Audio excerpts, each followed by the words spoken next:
Hello, and welcome to making your Google Documents accessible. In these next few videos, I'm going to show you the tools that you can use in Google Docs to make your document, such as this one, which is my syllabus, accessible.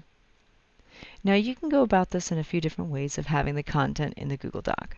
You could simply just type it out in Google Docs, or like I did here, I created originally in Microsoft Word and then just pasted it into Google Docs. So now what I want to do is actually be able to check it and see what errors that I may have that are not accessible. By default, you're not going to be able to check it. Google Docs just doesn't have an accessibility checker similar to Microsoft Word. But there is a way to get one, and I want to show you how to do that. If you notice here up at the top, you'll see something called Add-ons. Click on that tab. I already have it, so it's showing Grackle Docs is ready to launch. But if you don't have Grackle Docs already installed in your Google Docs, click on Get Add-ons.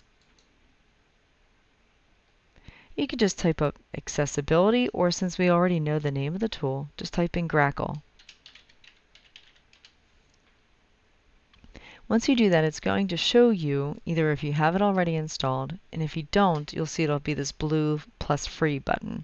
That'll probably be what yours will look like here. Mine says Manage because I already have it in my Google Docs.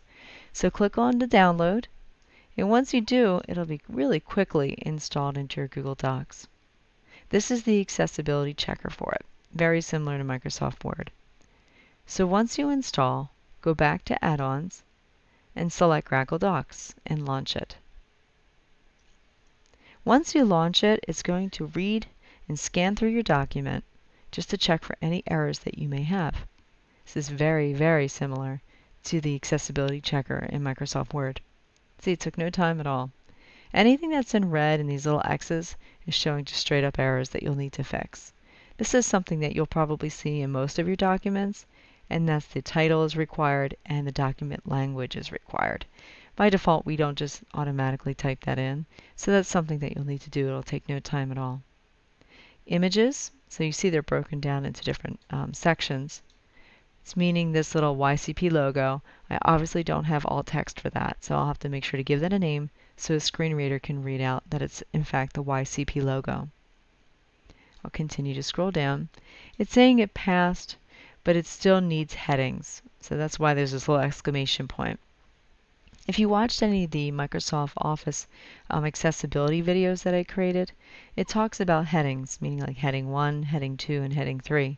It's a way you structure your document so that any kind of assistive technology tool, such as a screen reader, can read it out correctly, and so that the user can use the Tab key to jump to those important sections.